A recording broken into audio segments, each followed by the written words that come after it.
Bonjour à tous, bienvenue sur la troisième vidéo sur le chapitre dénombrement et combinatoire. Donc maintenant on va faire du combinatoire. On va démarrer avec un exemple.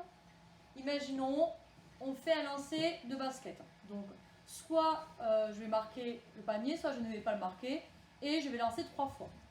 Donc là pour symboliser la situation, je vais faire un arbre de probabilité. Donc soit je marque le panier, c'est le succès, soit je ne marque pas le panier, c'est l'échec.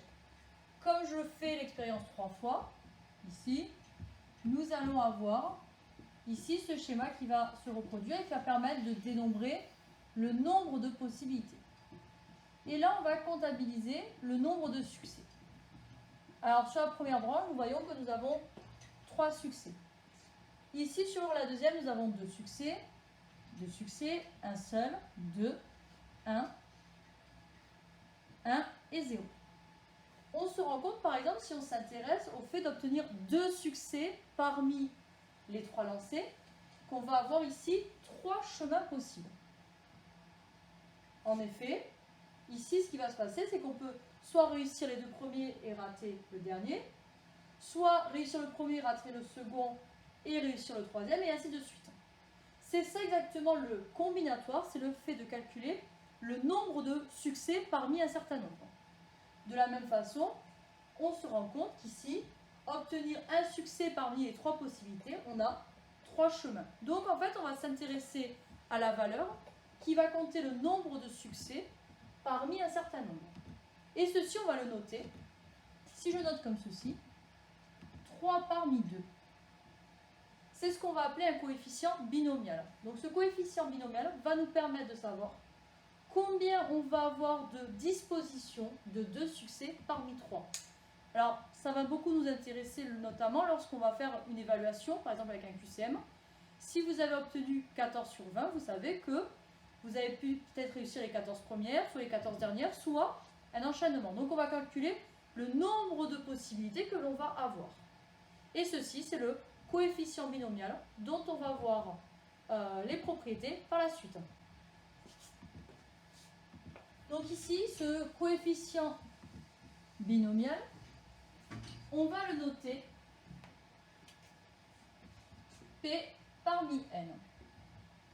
Donc cette valeur, ça veut dire combien il va y avoir de possibilités, de chemins possibles d'avoir P succès parmi les N répétitions. Donc par exemple, j'ai un QCM sur 20 points, j'ai 6 sur 20, quelle va être la répartition? Alors ceci, pour le calculer, on va utiliser les factoriels.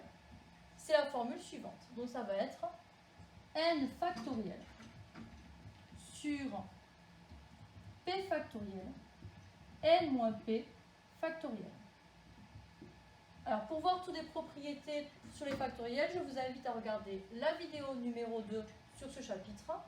Et pour regarder la relation de Pascal, je vous invite à regarder la vidéo sur la loi binomiale. Donc on se retrouve avec cette formule. Alors un exemple, on va faire plein d'exemples pour comprendre. Si on a par exemple 3 parmi 7, on va dénombrer donc le nombre de possibilités d'avoir 3 succès parmi 7.